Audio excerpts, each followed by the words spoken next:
Kapil zongin ng maahin, kahay zongin ng mahin, kahibangbang ng intan na isa ko.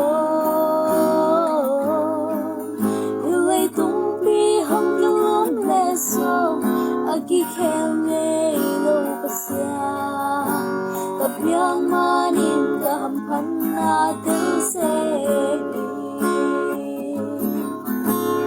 Nuang masinge, nuang lom lom sige, gay hong ampikat kan gay nung sa guang so nala sa ingkay kala pandai buy gay tu akong ngong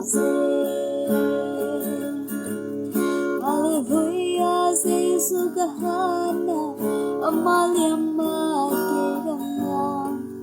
Asongkal na hangin hauna, kong peso. Liboy panin kailan tawa, minamliani ang boga. At daite hauna kong pihong bonta. Maria kul kumpi ki hongka mi pakite tutang ko kopi sumpan mi te puso sia sia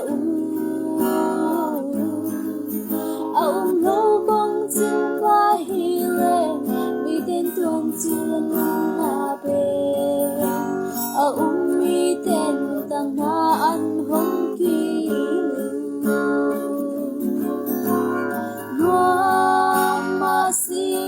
Nuang lom lom sige, gay hong ampikat kan nay nung sa guang so nala sa ingkay kala pandai tuy kay tu akong buang se.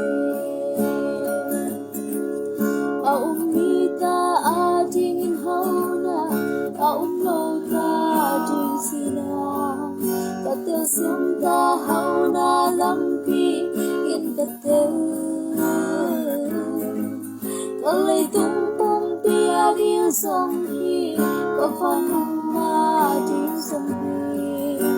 Kapamaya walapiin kensani. Masinge nuang long long sige, gay hong ampikat kan gay nung sa guang so nala sa ingkay kala pandai tuy gay tu akong ngong se pandai tu